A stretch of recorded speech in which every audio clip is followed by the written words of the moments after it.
இது தமிழக சட்டசபை தேர்தல் குறித்தான கட்டணம் செலுத்தப்பட்ட விளம்பரம். தலைவன் என்றால் ஐயா ஸ்டாலின் மீது 1000 விமர்சனம் எனக்கு உண்டு. அரசியல் இல்லையோ, ஆனாலும் இரவோடு இரவாக தூக்கத்தை குறைத்து வந்து நின்னார்ல. தலைவன் அப்படிங்கறதுல உங்களுக்கு இந்த பேரை கேட்டோன்னே என்ன மனசுல தோணுது? ஸ்டாலின். எஸ். அக்கினி நெஞ்சில் குமுறும் எரிமலை கட்டின கலட்டும் ஆத்திரகாரா, அந்த குருதி அடிமுடி வேரில் அனலை திரட்டும் தைரியகாரா, கணீரம் தேடி கடலால தாண்டி வந்தாயே நீ கரிகாலா. அரவணைக்கிற போக்கு, அதை பேசி சரி செய்கிற போக்கு கலைஞரை விட திரு ஸ்டாலின் வந்து ஸ்ட்ராங்கா இருக்குன்னு நினைக்கிறேன். ஸ்டாலின் இஸ் மோர் டேஞ்சரஸ் தேன் கருணாநிதி. அதை இன்னைக்கு ஸ்டாலின் நிரூபித்துக் கொண்டிருக்கார். நீ கரிகாலா, தைரியம் தேடி கடலால தாண்டி வந்தாயே நீ கரிகாலா.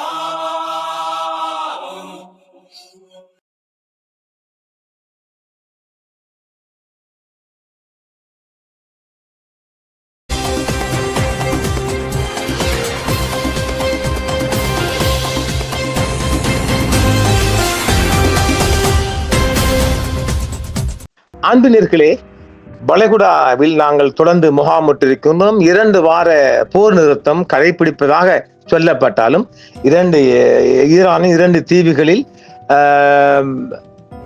தாக்குதல் நடைபெற்றிருக்கின்ற அதற்கான பதில் இன்னும் கொடுத்ததாக தரவில்லை. அதற்கு முன்பாக நாம் தமிழக தேர்தல் குறித்தான தேர்தல் விளம்பரம் கட்டணம் செலுத்தப்பட்டதுன்னு சொல்றோமா இல்லையா? இது திமுக, இது ஒரு முதலாவது இது தமிழக சேனல் உண்டு, சென்னை சேனல்.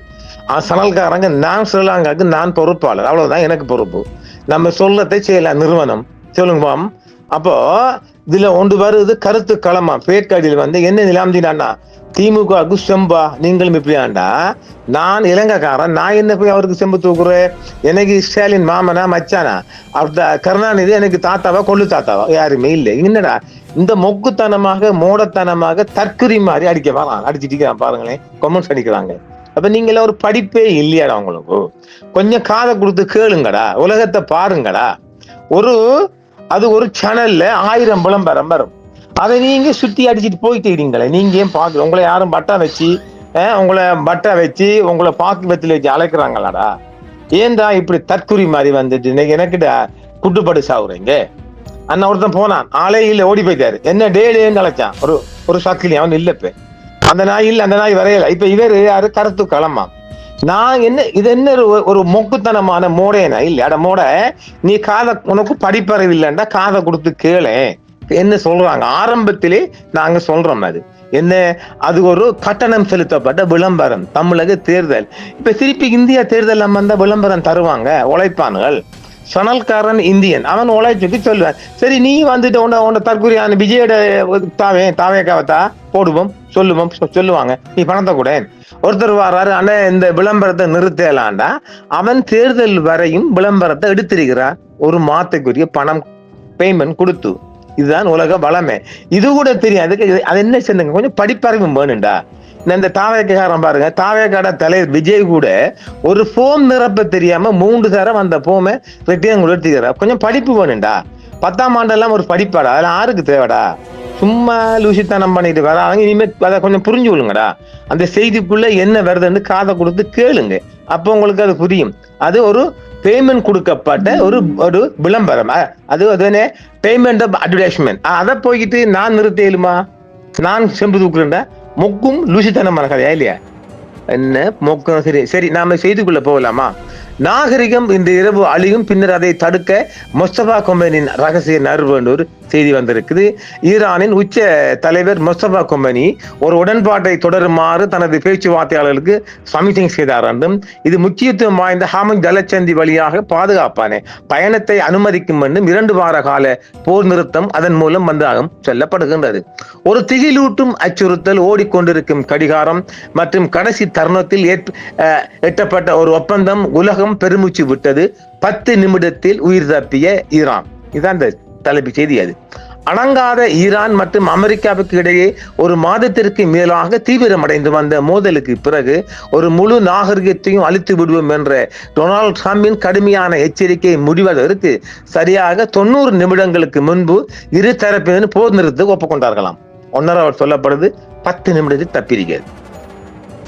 ஈரானின் புதிய உச்ச தலைவருமான முஸ்தபா கெமனி தனது பேச்சுவார்த்தையாளர்களுக்கு ஒரு உடன்பாட்டை நோக்கி தருமாறு அமைதியாக சமிகை செய்த பின்னரே இந்த முன்னேற்றம் ஏற்பட்டது. போர் மூன்றிலிருந்து இது போன்ற முதல் மாற்றமாகும் என்றுதான் இது என்ன நடந்தது என்ற செய்திக்குள் இது வருகின்றது. எப்படி இந்த போர் ஒரு போர் நிறுத்தம் வந்தது என்ற செய்திதான் இது. 2 வார கால போர் நிறுத்தத்தின் கீழ் உலகின் எண்ணெய் மற்றும் எரிவாயுவில் கிட்டத்தட்ட 1/5 பங்குக்கான பாதையான முக்கியத்துவம் வாய்ந்த ஹார்முஸ் ஜலசந்தி வழியாக பாதுகாப்பான போக்குவரத்து பராமரிக்கப்படும் என்று ஈரானின் வெளியுறவு அமைச்சர் அப்பாஸ் அவர்கள் தெரிவிக்கின்றார்கள். வாஷிங்டனில் வெள்ளை மாளிகையில் இந்த முன்னேற்றத்தை பாராட்டியது பத்திரிகை செயலாளர் கேரோலின் லைபிட்ஸ் இந்த போர் நிறுத்தத்தை அமெரிக்காவுக்கு கிடைத்த ஒரு வெற்றி என்று வர்ணித்தார். கொண்ட மூஞ்சி மோர கட்டைக்கும். மேலும் ராஜதந்திரத்தை முன்னெடுத்து செல்ல தேவையான செல்வாக்கை ராணுவ அழுத்தம் உருவாக்கிதான் குறிப்பிட்டார். பெக்கண்டிமா மானக்கேடு. ட்ரம்ப் பகிரங்கமாக கடுமையான எச்சரிக்கைகளை விடுத்திருந்த போதிலும் தீவிரமான ராஜதந்திர முயற்சிகள் கண்ணுக்கு தெரியாமல் நடந்து கொண்டிருந்தன. மத்திய கிழக்கு முழுவதும் உள்ள அமெரிக்க படைகள் ஈரானிய உள்கட்டமைப்பை குறிவைத்து ஒரு பெரிய அளவிலான குண்டுவீச்சு தாக்குதலுக்கு தயாராக கொண்டிருந்தது. அது குண்டுவீச்சு இல்லைங்க, அணுகுண்டு. உலக பரப்பில் செய்தி வந்து கொண்டிருக்குது. அணுகுண்டு தான் அவன் தயாராகி அம்பாவி இந்த மெண்டல். அதே நேரத்தில் பென்டகன் அதிகாரிகள் ட்ரம்பின் அடுத்த நகர்வை விளக்குவதில் திணறிக் கொண்டிருந்தனர். இதற்கிடையில் பிராந்திய நட்பு நாடுகள் முன்னெப்போதும் இல்லாத ஈரானிய பதிலடியாக என்னவாக இருக்குமோ என்று அஞ்சியதற்கு தங்களை தயார்படுத்திக் கொண்டனர். ஏனைய வளைகுடாவெல்லாம் ரொம்ப பயந்துட்டு ட்ரம்ப் வெள்ளை மாளிகையின் ஈஸ்டர் நிகழ்வில் கலந்து கொண்ட போது அமெரிக்காவின் மத்திய கிழக்கு தூதர் ஸ்டீவ் விட்காஃப் அவசர தொலைபேசி அழைப்புகளில் ஈடுபட்டிருந்தார். அவர் அங்கிட்டு இங்கிட்டு பிஸியாகி கொஞ்சம் நிறுத்த முடியாது, அங்கிட்டுலாம் பார்த்திருக்கார். எப்படி அணுகுண்டு போடுறதுதான். ஈரானின் 10 அம்ச மாற்று மொழிவை ஒரு பேரழிவு மற்றும் ஒரு பேரிடர் என்று வர்ணித்த அவர் அதன் நிபந்தனைகளை பரிசீலிக்குமாறு மத்தியஸ்தர்களை வலியுறுத்தியாகவும் அந்த செய்தி சொல்லுகிறது. அதனைத் தொடர்ந்து ஒரு பரபரப்பான பேச்சுவார்த்தை சுற்று நடைபெற்றது. பாகிஸ்தானிய மத்தியஸ்தர்கள் விட்காப் மற்றும் அராக்சிக்கு இடையே திருத்தப்பட்ட வரைவுகளை பரிமாறிக்கொண்டிருந்த வேளையில் எகிப்திய மற்றும் துருக்கி அதிகாரிகள் முக்கியமான இடைவெளிகளை குறைக்க பணியாற்றினர். திங்கட்கிழமை இரவு வாக்கில் திருத்தப்பட்ட 2 வார கால போர் நிறுத்த முன்மொழிவுக்கு அமெரிக்கா ஒப்புதல் அளித்திருந்தது. தலைமை ஏற்றதிலிருந்து இதுவரையில் பொதுவெளியில் தோன்றாத மொஸ்தபா கெமனியிடமிருந்து முடிவெடுக்கும் பொறுப்பு இருந்தது. இஸ்ரேலிடமிருந்து படுகொலை அச்சுறுத்தல்கள் வருவதாக கூறப்படுவதால் அவர் பெரும்பாலும் இடைத்தரகர்கள் மூலம் கையெழுத்து செய்திகள் வழங்கியதாகவே தகவல்கள் பரிமாறி வருகிறார். அதாவது நாம் ஏற்கனவே சொல்லியிருக்கிறோம் இல்லை, இந்த எலக்ட்ரானிக் ஐட்டம் ஒன்று இல்லாம அந்த தலிபாண்ட முல்லா உமர் முல்லா தானே பேரை சரியா தெரியல, கொஞ்சம் பார்த்துக்கொள்ளுங்க. முல்லான்னு நினைக்கிறேன், முல்லா உமர் தான் இருக்கணும். தலிபான் தலைவர் அமெரிக்கா தேடிக்கொண்டிருந்த போது அவர் எந்த விதமான எலக்ட்ரானிக் ஐட்டமையும் பாவிக்கல, கையெழுத்தும் பேனையும் தாளும். இது எப்படி அந்த மாதிரி தான் முஸ்தபா கெமனி இப்ப யூஸ் பண்ணி கொள்றாராம். அவரது இறுதி ஒப்புதல் ஒரு தீர்ப்பு முறையாக அமைந்திருந்தது. பேச்சுவார்த்தைகளை வழிநடத்துவதில் ஈரானின் புரட்சிகர காவல் படை தலைமை இந்த ஒப்பந்தத்தை ஏற்க சம்மதிக்க வைப்பதிலும் அராக்சியும் ஒரு முக்கிய பங்காற்றினார் என்றும் சீனாவும் தெஹ்ரானிலிருந்து வெளியேற ஒரு வழியை கண்டுபிடிக்குமாறு அமைதியை வலியுறுத்தி என்று சொல்லப்படுகிறது. இருப்பினும் இறுதியில் அனைத்து அதிகாரமும் கெமனியிடமே இருந்திருக்கிறது. ஏன்னா உச்ச தலைவர் இல்லையா, அவரது ஒப்புதல் இல்லாமல் இந்த ஒப்பந்தம் ஏற்பட்டிருக்காது என்று ஒரு பிராந்திய வட்டாரம் கூறியதாகவும் செய்தி சொல்லுது. செவ்வாய்க்கிழமை நேற்று காலை வாக்கில் பேச்சுவார்த்தையின் வேகம் தெளிவாக தெரிந்தது. இருப்பினும் ட்ரம்ப் தனது சொல்லாளர்களை தொடர்ந்து அதிகரித்து இதுவரை இல்லாத மிக கடுமையான எச்சரிக்கையை விடுத்தார் என்றும் இன்றிரவு ஒரு முழு நாகரிகம் அழியும் என்றும் பாவி எச்சரித்தையா அந்த அம்பாவி அணுகுண்ட கையில் எடுத்துட்டான் பாவி.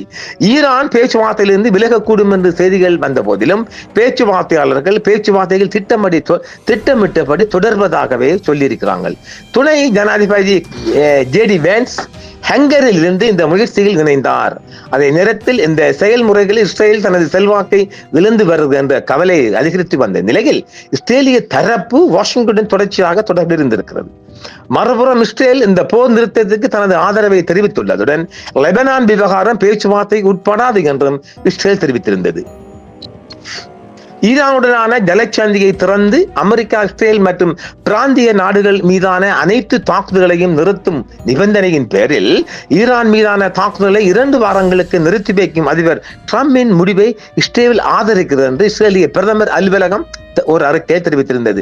அப்ப இதுல பிரதமர் அலுவலகம் தானே வருது, ஏன் நெதன்யாகு வரல? அதை நீங்களே பார்த்துக் கொள்ளுங்க. அமெரிக்கா, இஸ்ரேல் ஈரானின் அண்டை நாடு, அரபு நாடுகள் மற்றும் உலகிற்கு ஈரான் இனி அணு ஏவுகணை மற்றும் பயங்கரவாத அச்சுறுத்தலாக இருக்காது என்பதை உறுதி செய்வதற்கான அமெரிக்காவின் முயற்சியை இஸ்ரேல் ஆதரிக்கிறது. அதெல்லாம் இல்ல, அவங்களோட 10 வருஷத்துக்குள்ள யுரேனியம் சிறைவிட்டு நடைபெறும் என்று சொல்லப்பட்டிருக்குது. அதே நேரத்தில் இந்த 2 வார கால போர் நிறுத்தம் லெபனானை உள்ளடக்காது என்பதையும் இஸ்ரேல் தெளிவாக சொல்லியிருக்கிறது. வரவிருக்கும் பேச்சுவார்த்தைகள் இந்த இலக்குகளை அடைவதில் உறுதியாக இருப்பதாக அமெரிக்கா இஸ்ரேலிடம் தெரிவித்திருக்கிறது.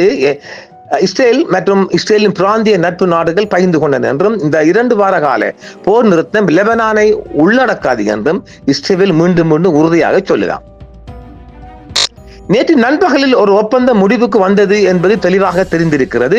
சில மணி நேரங்களுக்கு பிறகு பாகிஸ்தான் பிரதமர் ஷஹபாஸ் ஷரீப் போர் நிறுத்த கட்டமைப்பை பகிரங்கமாக பகிர்ந்து இரு தரப்பினரும் அதை ஏற்றுக்கொள்ளுமாறு வலியுறுத்தினார். அதன் பின்னர் தான் ட்ரம்ப் உடனடியாக ஒப்புதல் அளித்தார் என்றும் ஈரான் மீதான குண்டு வீச்சு மற்றும் தாக்குதலை 2 வார காலத்திற்கு நிறுத்தி வைக்க நான் ஒப்புக்கொள்கிறேன் என்றும் அவர் தன்னுடைய ட்ரூத் சோஷியல்ல வெளியிட்டிருக்கிறார்.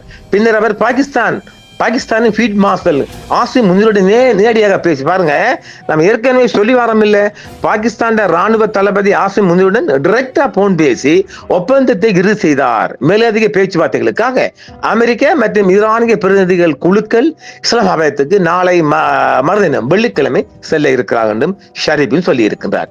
ட்ரம்பின் அறிவிப்பு வெளியான 15 நிமிடங்களுக்குள் அமெரிக்க படைகளை பின்வாங்குமாறு உத்தரவிட்டிருக்கின்றார் டொனால்ட் ட்ரம்ப். சிறு நேரத்துக்கு பிறகு ஈரான் போர் நிறுத்தத்தை மதிக்கும் என்று ஆராய்ச்சியை உறுதிப்படுத்தினார். தற்போதைக்கு துப்பாக்கிகளின் சத்தம் ஓய்ந்துள்ளது என்றும் அடுத்து என்ன நடக்கும் என்பதை உலகம் எதிர்பார்த்து காத்திருக்கிறது என்றும் செய்திகள் வெளிவந்த வண்ணம் இருக்கிறது. அமெரிக்க ஈரான் உறவு மறுசீரமைப்பு ஆட்சி மாற்றத்துக்கு பிறகு தெஹ்ரானுடன் இணைந்து செயல்படுவேன் என்கிறார் டொனால்ட் ட்ரம்ப். ஆனா கொஞ்சம் சுங்க வரியை குறைச்சிடுங்கன்னு கேட்கிறார். எங்க இந்த ஜலச்சேந்தியில கொஞ்சம் பணத்தை குறைக்கணும்னு கேட்கிறார். நான் ஒரு மிகவும் பயனுள்ள ஆட்சி மாற்றத்திற்கு உள்ளாய் உள்ளது என்றும் அமெரிக்க ஜனாதிபதி டொனால்ட் ட்ரம்ப் இன்று தெரிவித்திருக்கிறார் புதன்கிழமையாக. மேலும் யுரேனியம் செறிவூட்டலை முழுமையாக நிறுத்த அழுத்தம் கொடுக்கும் அதே வேளையில் வாஷிங்டனில் இனி தெஹ்ரானுடன் நெருக்கமாக பணியாற்றும் என்றும் அவர் அறிவித்திருக்கின்றார். என்னமோ அந்த அந்தர்பல்டியான இது மிகப்பெரிய அந்தர்பல்டியாக பார்க்கப்படுகின்றது. ஆனாலும் சாத்தியமான வரி மற்றும் தடைகள் தளர்வு குறித்து அவர் குறிப்பிட்டார். இருதரப்பினருக்கும் இடையே முன்மொழிக்கப்பட்ட பல நிபந்தனைகளை ஏற்கனவே அவர் ஒப்புக்கொண்டுள்ளது தெரியப்படுகிறது. நான் ஏற்கனவே ஒரு ஆட்சி மாற்றத்துக்கு உள்ளாகி உள்ளது. இனிமேல் யுரேனியம் செறிவூட்டலை அனுமதிக்கப்படாது. நிலத்தடி தளங்களில் இருந்து அணு பொருட்களை அகற்ற வேண்டும் என்று அமெரிக்கா உதவுமா. ஈரானிய வசதிகள் தொடர்பான செயற்கைக்கோள் கண்காணிப்பில் உள்ளன என்றும் வரி மற்றும் தடைகள் தளர்வு குறித்து பேச்சுவார்த்தைகள் நடைபெற்று வருகின்றன என்றும் ஒரு பரந்த 15 அம்ச கட்டமைப்பு உடன்பாட்டுக்கு அருகில் உள்ளது என்றும் சொல்லப்படுகிறது. 10 15 ஆயிற்று. பதட்டத்தை தணிப்பதற்காக வளைகுடாவில் உள்ள அமெரிக்க ராணுவ தளங்களை மூடுவது, மீண்டும் தாக்குதல் நடத்தப்படாது என்பதற்கு உத்தரவாதங்கள், அனைத்து தடைகளையும் நீக்குவது மற்றும் போரினால் ஏற்பட்ட சேதங்களுக்கு இழப்பீடு வழங்குவது உள்ளிட்ட பல கோரிக்கைகளை ஈரான் முன்வைத்துள்ளது. மேலும் அவர்கள் தங்களது ஏவுகணை மேம்பாட்டு பணிகளை எந்தவித கட்டுப்பாடுகளுமின்றி தொடரவும் கோருகின்றனர். இந்த கோரிக்கைகள் பிராந்திய தனது இறையாண்மையை மூலோபாய நலன்களையும் பேணுவதில் ஈரானின் நிலைப்பாட்டை பிரதிபலிக்கின்றன என்றும் பார்க்கப்படுகிறது. பேச்சுவார்த்தைகள் குறித்த அமெரிக்காவின் கூற்றுக்களுக்கு ஈரான் எவ்வாறு பதிலளித்தது என்பதும் வெளியாக இருக்கின்றது. மிகவும் பயனுள்ள ஒரு ஆட்சி மாற்றத்தை ஈரான் கடந்து விட்டது என்று நாங்கள் நம்புகின்றோம் என்றும்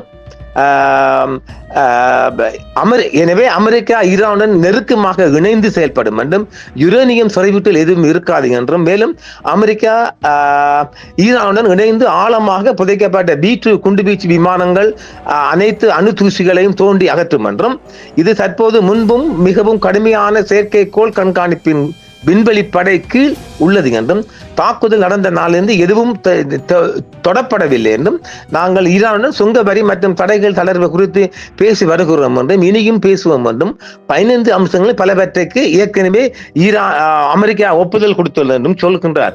இல்ல ஒரு விடயம் வருது பாருங்க. ஈரான் சொல்லுதோ நாங்க யுரேனியத்தை செய்ய வேணும் என்று, இவர் சொல்றாரு நாங்க விட மாட்டோம். அப்ப இதுல ஒரு விழுப்புரம் இருக்கா இல்லையா? இப்ப மீண்டும் 15 தினங்கள் கடந்து ஒரு யுத்தத்துக்குள்ள மீண்டும் போக வாய்ப்பு இருக்க நான் சொல்றாரு வீட்டு குண்டா பீச்சு திருப்பி அழிக்க போறோம்னு சொல்றாரு. அப்ப அது கொஞ்சம் இழுத்துக்கு நிக்குது. அது மெண்டலுங்க. நீங்க யோசிப்பீங்க சில என்னடா இது மெண்டல் இவர் மெண்டல் என்று உறுதிப்படுத்தப்பட்ட ஒரு செய்தி இருக்குது. நாங்க அதை பிந்தி தாரோம். இந்த 2-3 தினங்களுக்கும் செய்தி வந்துடும். இது தனிக்கார மெண்டல் தானா. ஆனா இது பைத்தியம் இல்லாத பைத்தியத்துக்கு மேல என்று சொல்ற மாதிரி இந்த ஆள் நாரவாய் வேறவாய் தானே. அந்த ஆளுக்கு சொந்த புத்தி இல்லை. இதான் பிரச்சனை என்றால் இந்த மனுஷனுக்கு சொந்த புத்தி இல்லை இந்த மெண்டலுக்கு. அதனால எவன் சொன்னாலும் அதை கேட்டு முன்னெடுத்து போற ஒரு உச்சப்பை பெய்ய மாதிரி தானே இது. தெரியல இந்த லூசி பைத்தியம் பலதும் பண்ணும். பார்க்கலாம் அடுத்த கட்ட செய்தி. நன்றி நேர்களை மீண்டும் சந்திப்போம். என்றும் உங்களுடன் சன்ரைஸ் இந்தியா டிவி. சப்ஸ்கிரைப் பண்ணுங்கள், பெல் பட்டனையும் கிளிக் செய்யுங்கள். உங்கள் ஆதரவே எங்கள் சேவை. ஆதரவு தாருங்கள், அரவணைப்போம். மறக்காம சர்ப்ரைஸ் பண்ணுங்க. தேங்க்யூ.